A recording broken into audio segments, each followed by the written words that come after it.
Bonjour à tous et toutes. Je suis vraiment très honoré d'être parmi vous aujourd'hui. C'était lié à une conversation téléphonique que je suis très heureux d'avoir eue avec Ludovic. Donc je me présente, moi je m'appelle Hugues Aubin et en fait je suis déjà intervenu 2 fois, mais la dernière fois c'était il y a 18 ans au Recountry Tourisme.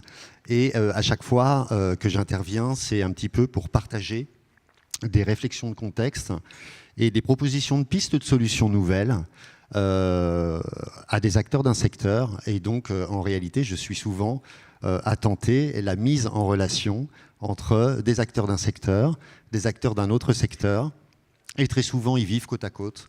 Et ça ne veut pas du tout dire qu'ils se connaissent ou qu'ils collaborent. Et aujourd'hui, je vais essayer de vous intéresser à quelque chose qui est un monde dans lequel j'ai été immergé maintenant depuis 15 ans, et qui est le monde d'une catégorie de communs que j'appellerais les communs opérants. Et avant eux, je vais essayer de faire découvrir à ceux qui ne les connaissent pas une catégorie que je qualifierais d'objets libres.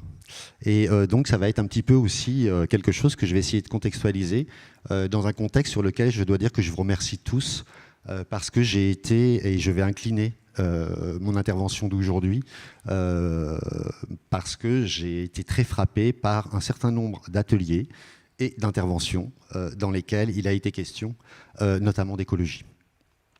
Donc juste quelque chose qui, moi quand j'ai regardé un petit peu et je me suis entretenu avant de venir ici avec des acteurs du tourisme et de la prospective touristique, une chose qui m'a paru assez puissante, c'est que vous êtes ancrés sur des territoires et sur ces territoires, vous êtes à la fois ceux qui vont en quelque sorte être les projecteurs de ces territoires vis-à-vis de l'extérieur.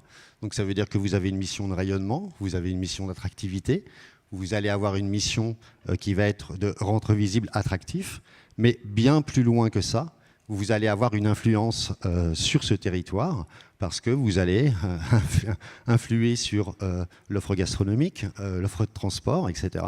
Et donc du coup, cette boucle de rétroactivité que vous avez avec les opérateurs de vos territoires, que ce soit des gros territoires plutôt puissants au niveau économique ou des territoires qui vont être ruraux et qui vont devoir s'unir, par exemple, pour proposer quelque chose, ben ça va faire que vous n'êtes pas seulement des communicants, mais vous êtes aussi des agrégateurs d'offres, des organisateurs, des logisticiens.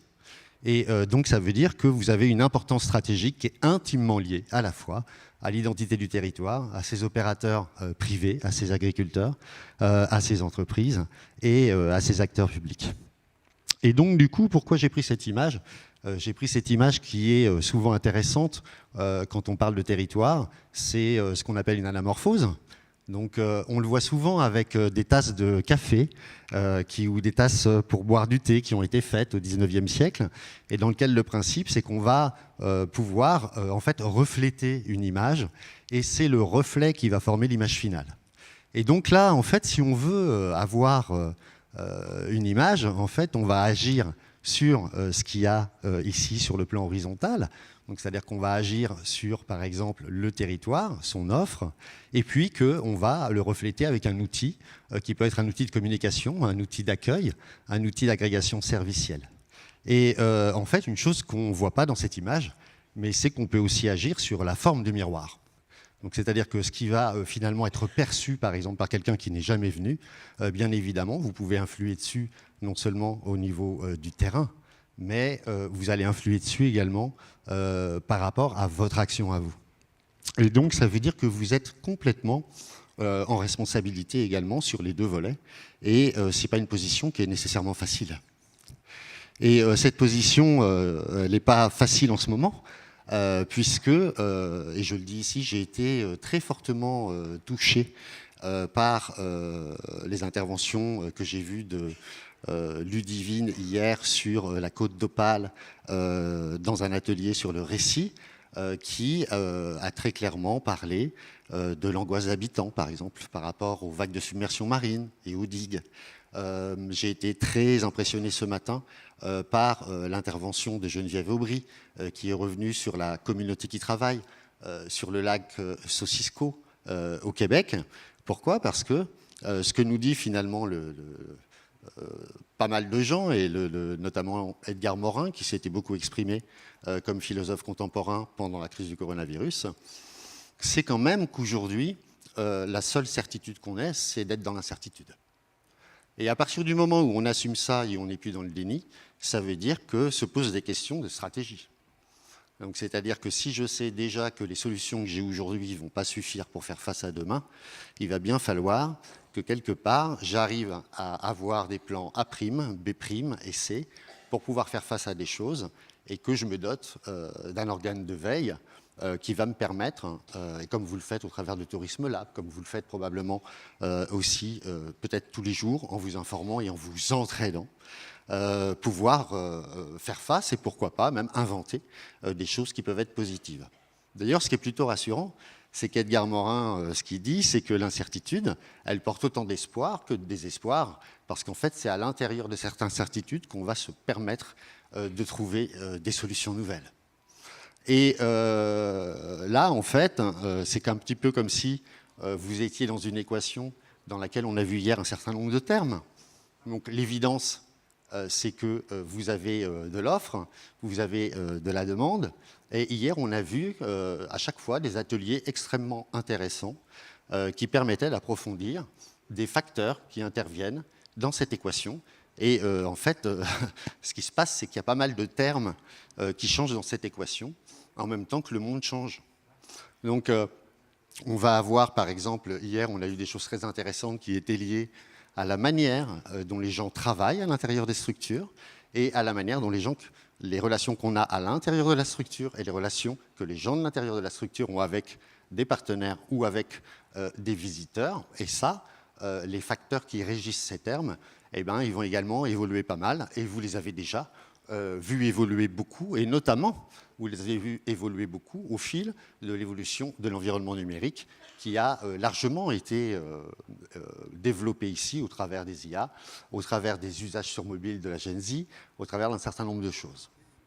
Moi, je vais essayer de vous apporter quelque part un partage de questionnement, mais également peut-être de partager avec vous des pistes d'un environnement qui contient des solutions et peut-être en fait essayer de vous convaincre d'aller voir, d'explorer et vous montrer quelques exemples qui me paraissent des exemples qui sont les bouts de pelote dont les fils peuvent être tirés pour explorer ces solutions.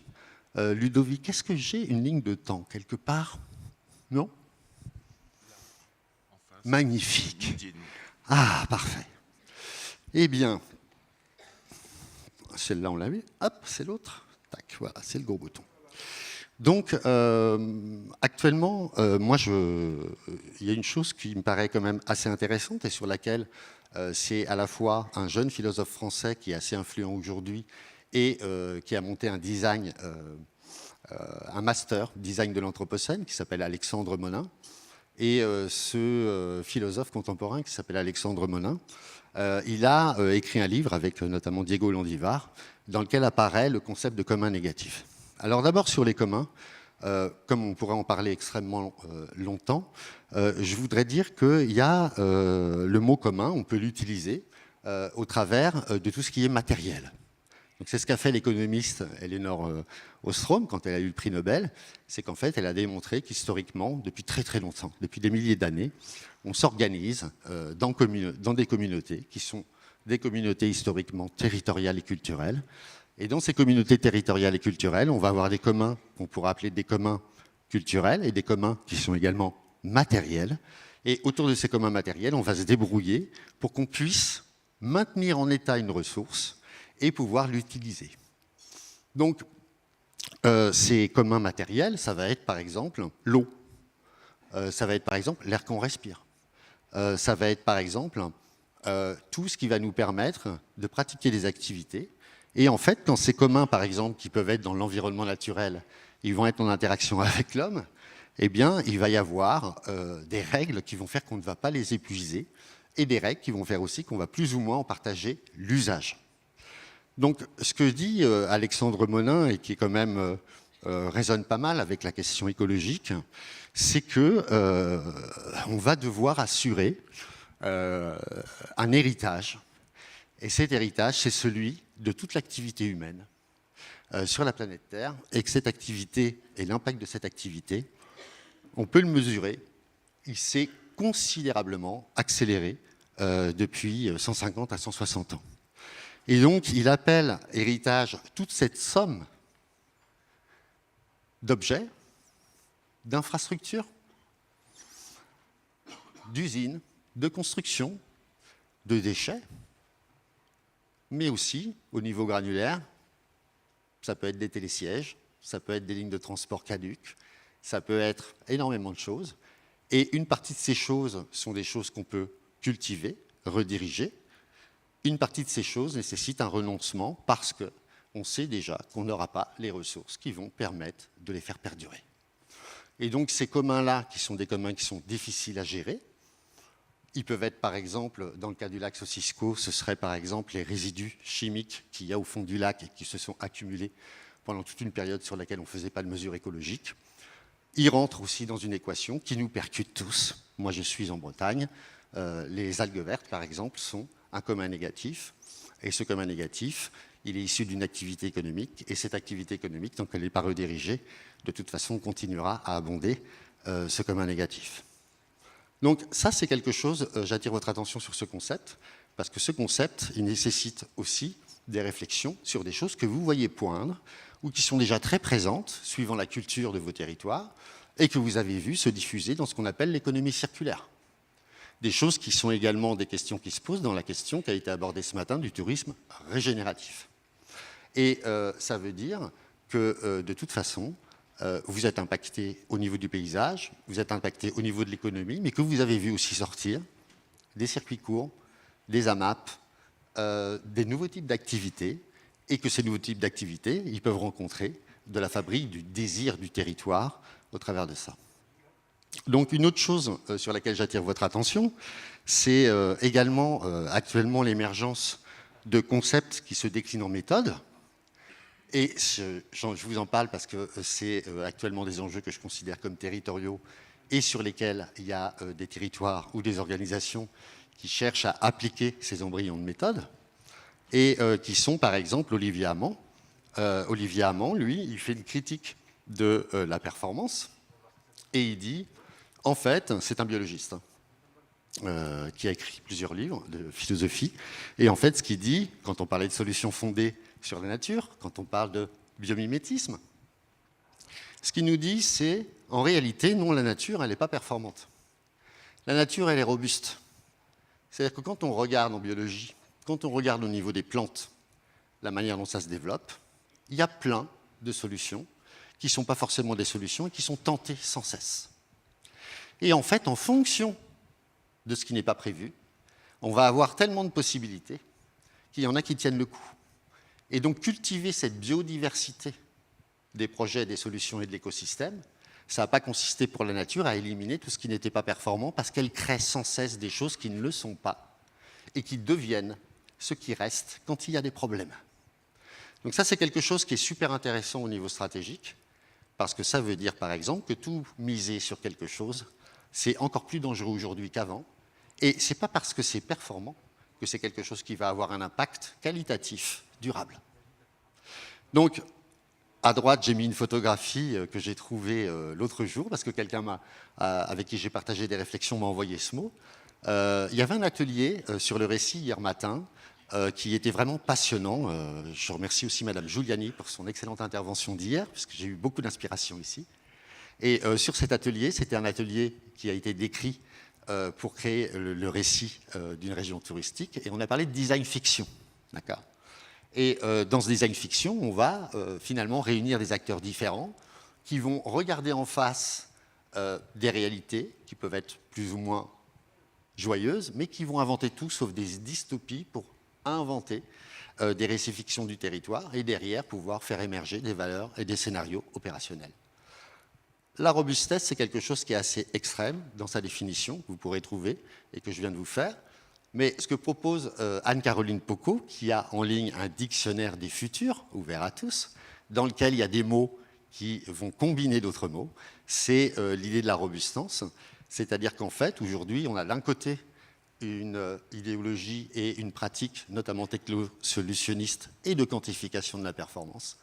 Et de l'autre côté, on va avoir la robustesse d'Olivier Hamon, qui nous dit en gros, faites attention, parce que à la moindre crise, tout va s'effondrer, donc faites de la robustesse. Et elle dit, pourquoi on n'essaierait pas quelque chose entre les deux, c'est-à-dire de faire travailler les gens des deux domaines, par exemple des agriculteurs low-tech bio sur un territoire avec des startups, pour inventer une voie qui soit une voie qu'on appelle la robustance. Donc je n'ai pas la réponse, mais je pense que ce sont des pistes vraiment à travailler sérieusement dans chaque domaine thématique qui relève du territoire. Alors moi, je suis ici pour vous parler de communs. Et dans les communs, il y avait un atelier hier auquel je suis allé, qui était très intéressant, organisé par Territoriaux. Et dans cet atelier, on a parlé d'un fonds de carte mondial qui s'appelle OpenStreetMap. Et en fait, ici, je vous montre une mire de communs numériques. Donc ce qu'on appelle des communs numériques, cette fois-ci, je ne suis plus dans l'eau, je ne suis plus dans l'air, je suis dans un éventail de ressources numériques qui va avoir un attribut que je vous demande de retenir, c'est la non-exclusivité. Ça veut dire qu'en fait, des acteurs comprennent leur intérêt d'abonder ensemble une ressource, un peu comme dans le monde matériel, mais que derrière, ils vont se priver de dire « ça n'est que pour moi ». Ils acceptent donc de verser, et j'insiste, dans le bien commun de l'humanité, pas uniquement de leur communauté, avec un système qui a une valeur légale, c'est le cas pour Wikipédia, des ressources qui vont pouvoir être utilisées, transformées en cas d'usage. Et on a l'habitude, dans le numérique, de qualifier ça de commun numérique. Et ici, il y en a un certain nombre. Donc le plus connu, en général, c'est Wikipédia. Wikipédia, sachez-le, n'est pas alimenté que par des individus. Wikipédia est alimenté par des musées, des bibliothèques nationales, des projets publics. Et on va avoir OpenStreetMap en bas à gauche, qui est la plateforme cartographique qui aujourd'hui couvre très largement vos territoires et la France, et je vous invite à aller voir ce qu'il y a. Et puis, dans ces communs numériques, on va avoir des contenus comme Wikipédia, on va avoir des plateformes comme OpenStreetMap, qui peuvent être utilisées par des services privés, de rencontres notamment, sur téléphone mobile. Et on va avoir ce que vous connaissez sous le nom de logiciels libres, dans lesquels on va avoir par exemple le navigateur Firefox, on va avoir la plus grosse plateforme de lecture mondiale de vidéos open source, VLC, Made in France. On va avoir les suites de logiciels, on va avoir de l'outillage lourd comme les systèmes d'exploitation. Et puis bien évidemment, on a aussi l'institutionnalisation d'une partie de ces communs qui passe par l'open data. Tout ça, c'est chouette. Tout ça, ça se transforme en service. Tous ces services, ils déplacent des gens pour de vrai. Mais il y a une chose, à mon avis, que vous ne connaissez pas forcément, c'est ça. Et ça, c'est l'environnement dans lequel je navigue depuis maintenant 15 ans, qu'on appelle l'open source hardware. Désolé pour l'anglicisme, c'est quelque chose aujourd'hui qui est très peu institué en France. Aux États-Unis, il y a une association qui défend ça avec des juristes, et au niveau mondial, il y a également une association. Et moi, je vais vous parler de quelque chose qui va vous paraître peut-être un peu perché, et qui s'appelle les objets libres. Donc, c'est-à-dire que dans l'open source hardware, hardware, ça veut dire matériel, l'idée à retenir, et qui est simple, c'est que, au même titre que vous pouvez avoir une photo d'un musée français qui est exploitable par tous les instituteurs, boîtes privées, avec une sorte de licence à valeur légale qui autorise l'usage commercial ou non, vous avez actuellement sur Internet des centaines de milliers d'objets qui peuvent être très simples ou très complexes. Et ces objets, ils sont intéressants. Pourquoi? Parce que comme ils sont open source, vous avez le droit de les utiliser, vous avez le droit de les répliquer, vous avez le droit de les modifier, vous avez le droit de les redistribuer, et parfois vous avez le droit de monter des business pour les vendre. Et ces bases d'objets, en fait, sont, à ma connaissance, assez méconnues par les acteurs du tourisme. Donc le principe, il est simple. Je vous évite le son, parce que je sais que la cornemuse, c'est comme le bon fromage. On aime ou on n'aime pas du tout. Mais en gros, le principe, il est extrêmement simple. Imaginez qu'en ligne, vous avez des viviers, des bibliothèques de partitions, depuis la plus simple, au clair de la lune, jusqu'à des partitions d'orchestre symphonique, et que ces partitions, en fait, le problème, c'est que si vous n'avez pas d'interprète et d'instrument, eh ben vous les regardez, mais c'est trop compliqué, vous n'arriverez pas à les utiliser facilement. Donc l'open hardware fonctionne par le dépôt en ligne d'un certain nombre d'éléments qui sont codifiés et qui permettent aux acteurs qui les connaissent de les transformer pour de vrai, et j'insiste, en assemblant localement des atomes, parce qu'on sait interpréter l'information. Ici, on a un Fab Lab. Est-ce que vous pouvez lever la main, tous ceux qui connaissent les Fab Labs? Oui, alors là, je suis vraiment content. Merci beaucoup. Donc, si vous connaissez les Fab Labs, c'est vraiment génial parce que les Fab Labs, en fait, sont de ces musiciens. C'est-à-dire que dans les Fab Labs, donc pour ceux qui ne connaissent pas, les Fab Labs, c'est un mouvement qui a été créé dans une université aux États-Unis par Neil Gershenfeld au MIT. Et c'est un prof qui a dit, je vais fabriquer un cours qui s'appelle Comment fabriquer n'importe quoi. Et donc, ce qu'il a fait, c'est qu'il a mis des machines dans la salle de cours. Et chacune des catégories de machines, c'est interpréter un type de fichier. Un petit peu comme si vous aviez quelque chose pour interpréter du son, quelque chose pour interpréter de l'image, etc. Et en fait, ces différentes couches de machines et ces différentes couches de fichiers, qui sont des standards très simples, vont permettre aux gens qui téléchargent ces fichiers et les injectent dans des machines de fabriquer localement quelque chose. Pourquoi j'insiste sur le localement ?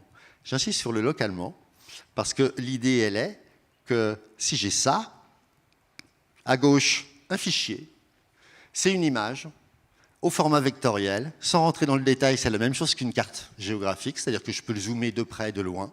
Je peux lui affecter des dimensions concrètes, je peux les modifier, je peux changer le texte qu'il y a dessus.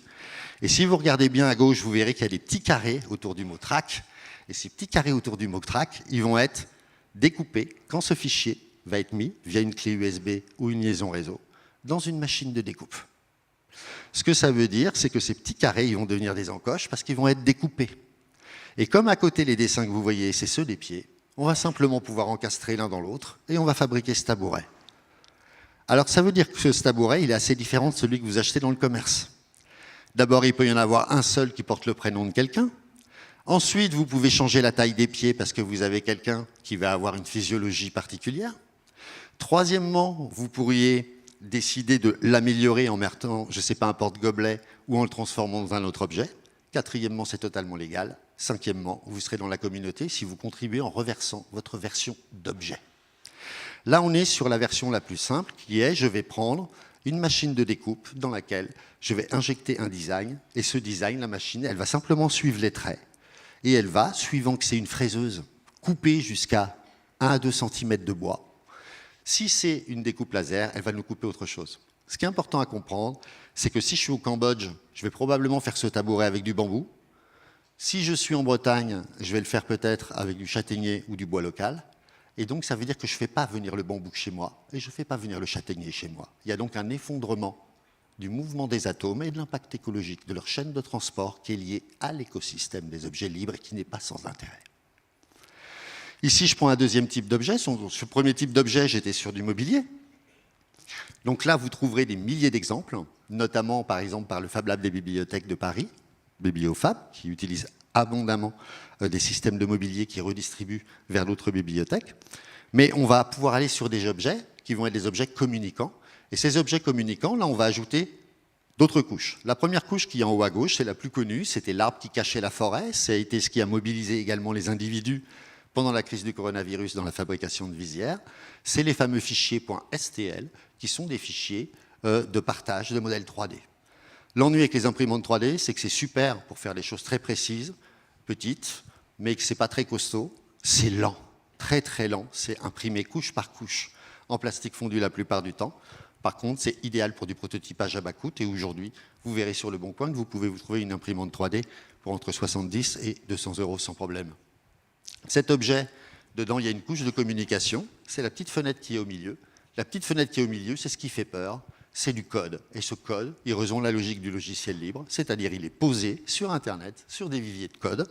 Et ces viviers de code, ils disent, vous prenez tel type de carte électronique, vous mettez un câble USB, vous injectez le code dedans, et ensuite vous suivez le mode d'emploi pour connecter les fils comme ça.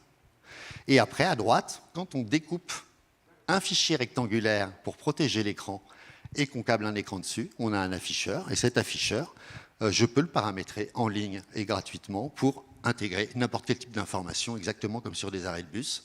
Et ça, c'est un dispositif de communication qui s'appelle La Boîte et qui est développé, par exemple, à Rennes et totalement disponible pour tous. Peut-être que vous êtes impacté également par la question des mobilités douces. Peut-être que ça coûte cher d'avoir des véhicules électriques mis à disposition. Peut-être que c'est compliqué de savoir si la boîte qui vous les vend existera encore dans 3 ans, etc. Là, ce qu'on voit arriver également en force, c'est plus des petits objets qui se posent sur des bureaux, c'est qu'on peut utiliser cet open source hardware pour attaquer la question des mobilités. À gauche, le plus connu aujourd'hui, c'est le Velio. C'est un véhicule qui se recharge en solaire à batterie électrique et sur lequel on peut monter à plusieurs. Et puis autour de ça, il y a énormément de déclinaisons, comme dans le logiciel, qui sont ce qu'on appelle des forks, c'est-à-dire les branches d'un projet d'objet. Ce projet, d'ailleurs, il est soutenu par la Fabrique des mobilités de l'ADEME, qui a été doté de 15 millions d'euros pour fédérer des entreprises françaises autour de la standardisation des pignons, des chaînes et de la fabrication de véhicules dont toutes les pièces détachées pourraient être interopérables pour que si quelqu'un inventait un pignon, le nouveau vélo que j'invente pourra être réparé en France parce qu'on saura fabriquer les pièces. Donc ça, c'est des choses qui ne sont pas du tout bénies au regard des défis qu'on a aujourd'hui et du manque de maîtrise qu'on a sur les frontières, sur la mondialisation de la circulation des atomes. Sur l'accessibilité handicap, par exemple, moi j'ai eu la chance de participer à la naissance d'un Fab Lab qui s'appelle My Human Kit à Rennes, qu'on a créé avec Nicolas Huchet, un jeune homme qui voulait se créer une prothèse de main pilotée par les muscles à moins de 1000 $ sans brevet, qui a réussi. Et on a monté, j'ai eu la chance de le diriger pendant 3 ans, un Fab Lab dans lequel tous les projets sont choisis par les personnes en situation de handicap. Aujourd'hui, je pense qu'il y a environ 110 projets d'objets de documentés sur ce wiki. Et dans ces projets d'objets, il y a des viviers qui sont formidables et qui peuvent toucher à l'électrification de fauteuils manuels. À gauche, par exemple, la batterie qu'il y a sur ce fauteuil roulant manuel, elle vient du don par Keolis des moteurs de vélo électriques de Rennes Métropole chaque année, qui sont utilisés par un Mobilab qui équipe gratuitement les fauteuils roulants d'un certain nombre de personnes et documente toutes les variantes. Hier, j'ai parlé avec un jeune homme qui avait un fauteuil roulant qui était électrifié avec une trottinette grâce à une solution privée. Et je lui ai porté à sa connaissance qu'il y avait également des alternatives. Vous pourriez, si vous le souhaitiez, organiser pour des visiteurs et des touristes non seulement la mise à disposition d'une flotte de véhicules, mais des ateliers d'électrification et de facilitation pour eux et de parcours du territoire. À droite, un exemple, un truc qui pouvait coûter cher il y a quelques années, disposer d'une maquette tactile d'un territoire pour des personnes non-voyantes, dans lequel on pourrait coupler à la fois la topographie, donc des courbes de niveau, si c'est de l'environnement naturel et des bâtiments.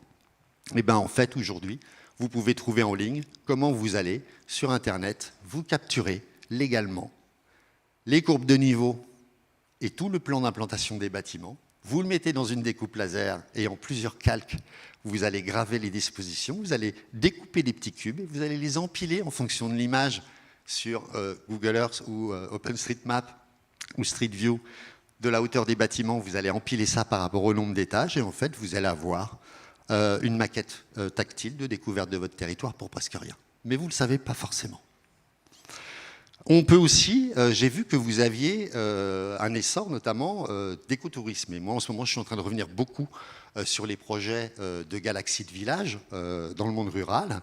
Et il y a vraiment des choses qui sont très importantes aujourd'hui entre les aspirations d'un certain nombre de personnes de se reconnecter au vivant, le besoin de protéger son environnement et le fait de le rendre attractif, désirable. Ici, ce qu'on voit, c'est le PIBAT. Donc le PIBAT, c'est un dispositif qui est documenté en ligne et sur Internet et qui permet d'écouter et d'enregistrer tous les cris des chauves-souris, par exemple. Des dispositifs, celui-ci, on peut le trouver sur le site du Fab Lab de Chemillé dans le 49. En haut à gauche, on a un petit répertoire dont j'ai pris une capture d'écran et en fait, rapidement, il y a marqué qu'est-ce qui est imprimable en 3D, donc impression 3D, boîtier, code, liste des composants, et comme une recette de cuisine, c'est refabricable légalement, et d'ailleurs le bocal le revend légalement. Un autre exemple qui est extrêmement connu et qui a eu un prix au niveau de l'open source mondial l'an dernier, c'est la Mossbox. La Mossbox, c'est quoi?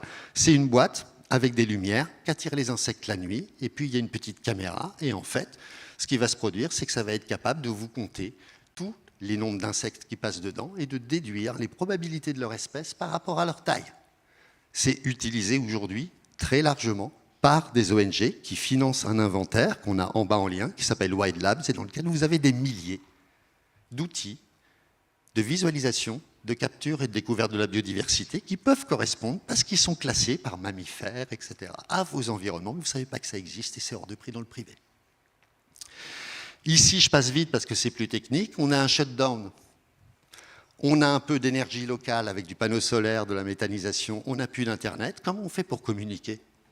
Avec Meshtastic, on va utiliser des boîtiers qui sont documentés et qui vont nous permettre, via Bluetooth, d'activer un service de communication mobile que Free, Orange, n'importe quel opérateur Internet ou de téléphonie mobile fonctionne ou pas. On peut considérer ça comme un commun d'urgence, un outil de résilience de crise. Enfin, l'outillage lui-même est documenté. Et ici, je parlerai bien sûr du projet Precious Plastic, dans lequel en France, aujourd'hui, il y a plus de 60 communautés locales. Il se réunira à Rennes en octobre 2026, qui est un projet créé par le designer hollandais Dave Haken. Et là, ce que vous voyez de droite à gauche, c'est des machines. Tous les plans de ces machines sont disponibles. À Rennes, par exemple, il y en a dans la plus grande déchetterie associative. Et ça nous permet de fixer du plastique. C'est-à-dire qu'au lieu qu'il se balade dans la nature, tous les copeaux sont broyés, lavés. Et à partir de là, on peut fabriquer des dalles, des briques. Et là, il ne se balade plus le plastique. On peut le mouler, on peut le thermoformer, on peut faire des tables, etc. Et on commence même à avoir des entreprises qui ne font que ça. Ces viviers, là, ils sont en fait très près de vous. Et parfois, le territoire va aller institutionnellement très fort, non seulement pour aller vers des solutions comme celles que je vous ai montrées, mais pour également valoriser des initiatives qui sont des objets libres et des méthodes libres, c'est-à-dire versées dans le bien commun de l'humanité, mais qui ne sont pas du tout technosolutionnistes, qui sont de la documentation de méthodes de nos grands-parents. Et là, on va trouver les précurseurs comme l'atelier paysan, qui documente depuis longtemps pour les paysans des méthodes quand ils ne peuvent plus faire face aux coûts de rénovation de leur tracteur. Et bien, en fait, ils vont documenter comment modifier les choses. Mais aujourd'hui, vous avez de l'habitat léger. Aujourd'hui, vous avez du four solaire. Aujourd'hui, vous avez de la concentration solaire pour faire de la torréfaction de café. Aujourd'hui, tout ça, c'est documenté. Allez sur le wiki du Low-Tech Lab. Et Low-Tech Lab, qui est aujourd'hui extrêmement connu et sur lequel l'agglomération de Concarneau met un projet public très important à vocation territoriale, économique et écologique, qui n'est plus un joujou de Fab Lab ou de geek, mais qui est vraiment un outil pour essayer de faire travailler tout le monde autour de ce qu'on pourra faire demain et qui sera peut-être moins performant, mais peut-être plus robuste. Là, une chose également, c'est que dans le tourisme, vous êtes inventif, vous êtes créatif, et je remercie beaucoup toutes les personnes avec qui j'ai échangé, parce que j'ai été énormément frappé par l'ouverture d'esprit, je dois le dire franchement, des gens ici. Et là, je vous montre un projet que j'aime bien, parce que j'ai une association qui s'appelle le Climate Change Lab, et on a été surpris parce que l'échange avec le territoire de Rennes nous conduit actuellement à mettre en place un système dans lequel on a un arbre chantant et lumineux alimenté en panneaux solaires qui va être inauguré au printemps prochain, qu'on a testé sur l'inauguration de la grande déchetterie. Et en fait, ça, c'est un outil créatif qu'on met dans la main des artistes pour pouvoir transformer les impulsions électriques dans les feuilles en notes de musique, les récupérer et pouvoir parler de botanique, faire des choses, proposer des performances pour retisser du lien avec le vivant au travers d'une installation artistique. Donc tout ça, c'est que des exemples. Ce que je voudrais juste vous dire, c'est que même si tous ces objets existent, vous allez parfois avoir peur quand vous allez les voir en ligne parce que vous allez trouver sur des trucs de jargon. Donc de l'anglais, du code, des trucs qu'on ne comprend pas bien. Premièrement, vous êtes entouré par les Fab Labs. Deuxièmement, si vous-même vous êtes amené à coproduire des projets comme ça pour en partager les fruits, sachez que ce sera du concret au concret. Ces objets seront posés sur vos territoires, ils seront dans la main des gens. On retrouvera donc leur vertu sociale, c'est-à-dire que cognitivement, on va toucher les gens parce qu'ils fabriquent éventuellement les objets dans des ateliers, ce qu'on appelle le DIO, Do It With Others, qui n'est pas la même chose que le Do It Yourself, où là, on va simplement fabriquer tout seul pour soi. Et donc, la manière dont on construit les choses avec les personnes, et c'est pour ça que j'ai été extrêmement séduit par la démarche communautaire du lac Cisco, va vous permettre également, suivant les objets que vous choisissez, et le moment où vous les faites, de choisir soigneusement ces objets pour rassembler les acteurs autour de thématiques, surtout quand c'est difficile de les faire travailler ensemble, parce qu'en ayant fabriqué quelque chose ensemble et en le testant pour de vrai, ils vont avoir envie de continuer à travailler sur bien d'autres choses que la fabrication numérique. Donc pour conclure une chose, je ne vous dis pas d'aller à gauche de ce tableau, ni d'aller à droite, mais peut-être qu'il serait intéressant d'évaluer un certain nombre de vos projets en lien avec cette mire, qui, pour moi, est une mire dans laquelle on va avoir une plus ou moins grande inclusivité, et j'ai envie quasiment de retenir une partie de la matrice qu'on a eue hier sur le design éthique. C'est-à-dire, est-ce que vous vous situez votre curseur entre votre volonté d'être le meilleur compétiteur ou d'être en coopération à coup sûr avec les gens qui pourront peut-être avoir les idées que vous n'aurez jamais ou les ressources que vous n'aurez jamais? Est-ce que vous vous situez dans un scope dans lequel les solutions que vous voulez trouver sont des solutions exclusivement pour vous? Ou est-ce que vous voulez qu'elles passent dans le bien commun et l'open source? Est-ce que vos projets sont plutôt élitistes ou inclusifs par rapport à leurs cibles, leurs usagers, mais aussi leur complexité technique? Moi, j'aime beaucoup les projets qui commencent très simplement et dans lesquels on peut rentrer sans aller jusqu'aux couches les plus complexes. Est-ce qu'ils sont uniquement définis par leur performance économique et leur coût, ou est-ce qu'ils génèrent des modèles économiques souhaitables, comme par exemple les AMAP, les paniers locaux, les systèmes qui permettent de faire moins de sous, mais d'avoir plus de gens contents?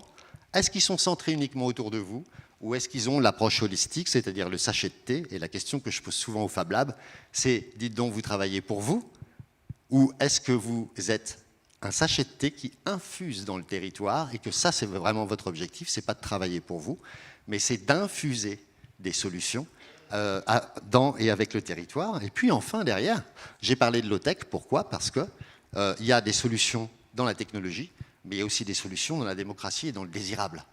Et parfois, quand il y a des solutions dans la technologie et qu'elle n'adresse que quelques-uns, on s'éloigne de cette question de démocratique et de désirable.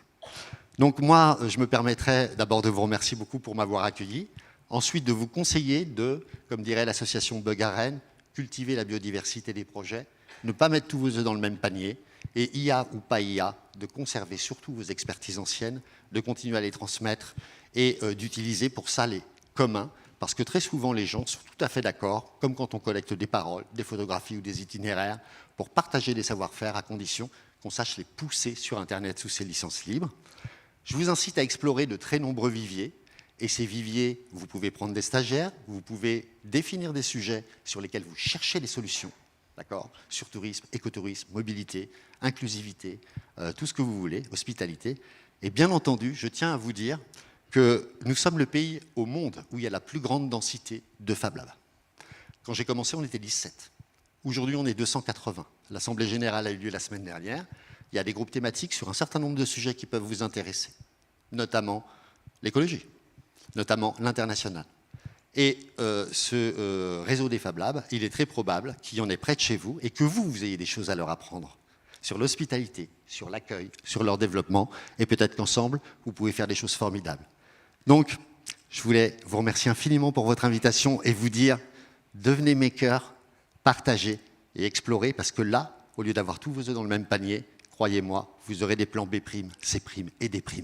Merci beaucoup. E', parce que D', c'est pas bien pour finir. Okay, merci beaucoup.